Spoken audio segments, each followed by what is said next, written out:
Retiring on passive income from dividends is a very attractive way to approach funding your post-work years because you don't have to worry about market volatility and you can just live off of the steady cash flow from dividends. Now, there are different ways to go about doing this in terms of making it practically work for yourself. Some investors like to target monthly pay dividend stocks like Realty Income because they know that they're going to get a stable cash flow every month and therefore they don't have to worry about trying to budget tightly if they're not getting dividends every month, and they can just match up their dividend income to their monthly living expenses. And it's not just Realty Income, there are quite a few CEFs that do this, like the Reeves Utility Income, several Cohen and Steers funds, both for real estate and infrastructure, for example. And then also there are popular covered call ETFs like JP Morgan Nasdaq Equity Premium Income ETF, or ticker symbol JPQ. There's the JP Morgan Equity Premium Income ETF, that's JPI. Then there are some NEOS funds like QQQI and SPYI that are very similar to those, and several others that pay monthly and very attractive distributions to shareholders. So that's one way you can do it. I know a lot of investors like to go that route. Another way you can do it is you can invest in quarterly funds and dividends, or individual dividend stocks. That means quarterly pay. So for example, the Schwab US Dividend Equity ETF, they pay their dividends quarterly. There's several other dividend growth ETFs like that, like VIG, VYM, and others. And of course, the vast majority of dividend stocks pay their dividends quarterly. And so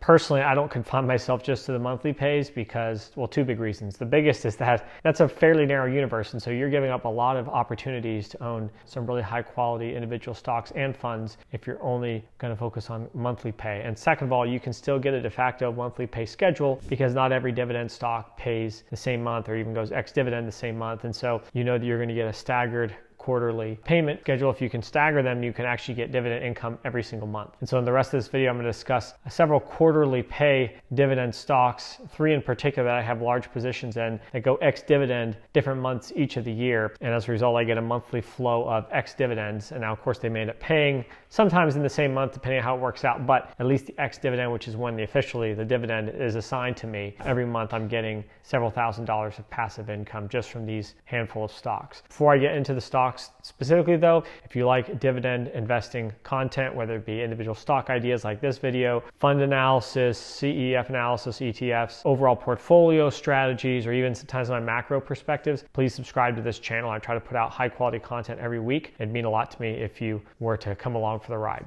Thank you. All right, so what's the first stock? Well, it's Enterprise Products Partners. I've discussed it a lot in videos before, so I won't go too deep into it in this video, but the bottom line is it does issue a K1 tax form. So if you don't like K1 tax forms, then I would suggest checking out an ETF like the Illyrian MLP ETF, that's ticker symbol AMLP, or the Global X MLP ETF, that's MLPA. They both have very large positions at Enterprise Products Partners, but do not issue a K1. They issue a 1099 tax form instead. So that may be a better fit for you if you wish to avoid K1s. But if you do like K1s, or at least don't mind them, I love them because of the tax advantages, since the distributions get classified mostly as return of capital. Of course, that's not tax advice, that's just my personal experience. So it gives nice tax advantage income. On top of that, it has a 7% next 12-month distribution yield. And so on an after-tax basis compared to peers that do charge taxes on their dividends, that yield's even higher. So that's one big advantage for EPD in addition to the yield. But on top of that, it has a very conservative coverage ratio of its distribution with a 1.7 times roughly distributable cash flow coverage ratio. It has a strong growth streak with over a quarter century of every year after year after year growing its payout. It's been growing it recently at a mid-single digits rate, and I think it will continue to do that on an annualized basis for the foreseeable future. So it should outpace inflation on top of the attractive yield. The balance sheet is also the very best in the midstream space with an A- credit rating. That's underpinned by a 3.1 times leverage ratio, which is quite low, significant liquidity, around an 18-year weighted average term to maturity on its debt, and the vast majority of which is fixed rate at very attractive interest rates. And it's generating a lot of free cash flow. And so when you put all those things together, EPD has a very low risk of financial distress. Additionally, the business model itself has proven to be quite resilient over time, consistently delivering 10% plus returns on invested capital, even in some of the worst energy and macroeconomic environments, such as the COVID crash or the 2018 energy price crash. So it's a very durable and defensive business model. It's very well diversified as well across different places in the midstream value chain, including having some exposure to natural gas and significant exposure to NGLs. And so it should profit from things like the reshoring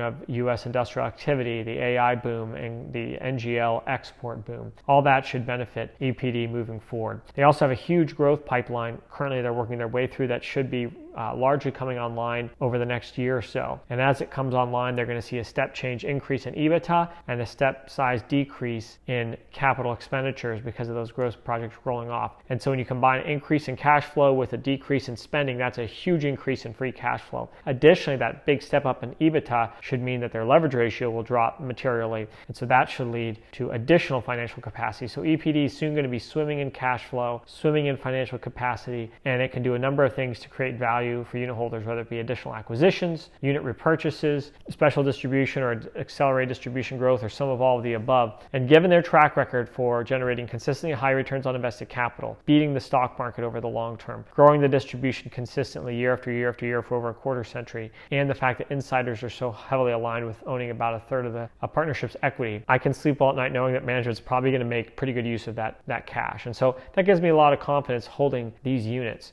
moving forward. So when you combine all that again with that 7% yield, that inflation beating distribution growth rate, it is an excellent investment to generate passive income from. 4 times a year it pays out, and you can sleep well at night owning it, and are highly likely to generate double-digit annualized returns for years to come. So if you're liking this content so far, please don't forget to give the video a like. That'd mean a lot to me. Thank you so much. All right, so what's the second opportunity? Well, this one is a business development company. It's Morgan Stanley Direct Lending, and this one is, differs from EPD. It issues a 1099 tax form. However, its dividends are largely taxable income, and so that means they need to be held in an IRA if you want to avoid being charged. Typically, it'll even be ordinary income, which is generally the highest tax bracket. Whatever your tax bracket is, you pay an income tax, this will be classified as that. So I like to hold my MSDL shares in my IRA to shield me from that kind of tax penalty. Of course, BDCs are exempt from corporate income taxes, so when you hold it in an IRA, you get tax-free income there, both at the corporate level and at your individual level. You're getting the full benefit. Now, of course, they do charge fees. It's externally managed by Morgan Stanley, which is a very reputable manager. But the good news is MSDL has one of the lowest fee structures of any externally managed BDC out there. So puts it on par with the likes of Blackstone Secured Lending and almost as good as Golub Capital BDC in that department. So you aren't bleeding as much in fees as you are elsewhere. Additionally, what I really like about MSDL right now is it trades at a large discount, double-digit percentage discount to its underlying book value or net asset value, making it one of the cheapest high-quality BDCs out there. And it's really surprising that it trades at such a big discount, because over the course of its existence, especially if you go back to even before when it was privately owned, it's grown its book value per share over time. And it's even sustained it pretty well overall since it's gone public. So it's not like it's bleeding, net asset value per share. In fact, it has among the lowest non-accruals in the BDC space right now among publicly traded BDCs. It has among the lowest PIK or payment in kind loan interest exposure in the business development company space among publicly traded vehicles. So again, its underwriting quality is very high. Has a fairly modest watch list. The vast majority, nearly all of its investments are in first lien senior secured loans, and the few that aren't are either second lien senior secured loans or a tiny little portion, about 1%, in equity and preferred equity and things like junior debt, etc.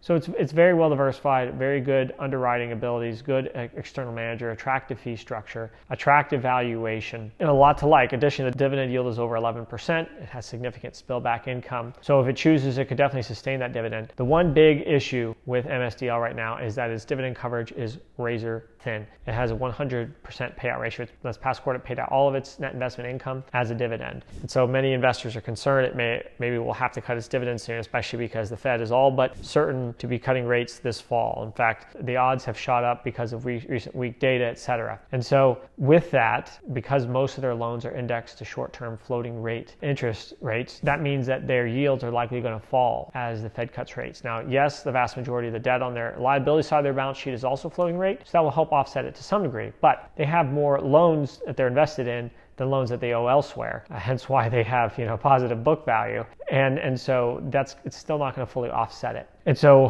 how are they going to be able to sustain the dividend moving forward? Well, first of all, I do think that it's quite possible they'll have to cut the dividend at some point over the next year. But I don't think it's going to be too bad for several reasons. First of all, again, that floating rate exposure is going to help offset it. They don't have any debt maturing, any kind of fixed rate debt maturing for the foreseeable future. And so that will help prevent some of that headwind where they might have to refinance higher interest rate debt at a lower interest rate. In fact, they just refinanced some fixed rate debt at the very end of this past quarter, and they refinanced it at a lower rate than it was previously on on. So that's actually a tailwind that they're going to enjoy moving forward that was not on the last quarter's results. They're also continuing to add leverage bit by bit, including this past quarter. It was weighted towards the end of the quarter. So again, that's additional return on equity improvement that comes from that is going to further boost NII per share. Additionally, this past quarter, they had some other financing maneuvers go on that should also further boost their yields. And so I think, and in fact, moving forward, they still have some more room to be able to increase leverage a little bit further. And so when you add all these things together, I think that will help to offset some of the headwinds from potential Federal Reserve rate cuts. And so I do think that there's a chance that they could meddle through this, especially if the Fed only cuts rates 50 basis points or 75 basis points over the next several months. But if the Fed gets to cutting, 200 basis points over the next year or so, I think for sure they're going to have to cut. But I don't think that's a huge problem. And there are a couple of reasons. One of them is simply that I don't think the cuts can be that steep. And with BDCs, investors know if this is just due to the Fed policy changing as opposed to underwriting issues for MSDL, whereas MSDL so far has excellent underwriting. If they can keep doing that, keep sustaining their NAV per share, I don't think they're going to get penalized too heavily for that because the market will know that that's not due to the company's qualitative weakness. And related to that, if the Fed does cut rates so aggressively, there are going to be a lot of other BDCs that are going to be cutting their dividends. And so MSDL won't be alone. It'll be a sector-wide problem. Sure, sentiment on the sector may weaken some, but I don't think it's going to hit MSDL particularly hard. And given the huge discount to NAV they already have, that they are, by the way, buying back some stock in, their CEO recently bought a bunch of stock, I don't think they're going to get hit too hard. And so for that reason, I have a lot of confidence in MSDL. And again, their yield is over 11%. Even if they cut it by, say, 10, worst case scenario, maybe 20% to try to reset the floor to a very sustainable level in an aggressive Fed rate cutting environment, they're still going to yield 9, maybe even 10%. So again, I'm not too worried about it. Okay, what is the third stock I want to talk about today? Well, that's Blue Owl Capital. Now, Blue Owl Capital is an alternative asset manager, and they're well diversified across a number of sectors, including direct lending, which MSDL is a direct lender, whereas Blue Owl manages BDCs like OBDC, OTF, and some private funds as well. They have a general partners investment program where they invest in other asset managers, and then finally they have a real assets business that's primarily in triple net lease and data center development projects. And that one's an exciting growth one because of the digital infrastructure business they have with mostly data centers. That's leaning heavily into the AI boom with business deals with hyperscalers, leading hyperscalers, and could drive significant growth for the company moving forward. In fact, management expects them to grow their earnings per share at about a 20% CAGR through the rest of the decade. When you combine that with their 5% current dividend yield, their very strong investment grade credit rating with no debt maturities until the 2030s at the earliest, and the fact that they have the vast majority of their fee earning assets under management in permanent capital vehicles that are not relied on carried interest, but instead just have fee related earnings that they deliver to the manager. I think they have a pretty stable and defensive business model, attractive growth, and an attractive yield. And so I think it's close to a complete aggressive total return investment out there that there is, whereas EPD is more of a very defensive business. And MSDL is, I think, still really attractive, maybe a little bit more risky than EPD, especially its dividend coverage is so narrow, but it has a really high dividend yield. And so that helps to offset that a little bit. So anyway, these are the three options I really like right now. They're some of my highest conviction picks that I have a lot invested in, and they're delivering me thousands of dollars in passive income each month. Hopefully that added value to you. If it did, please again, subscribe to the channel, give it a like, and I'll see you next time.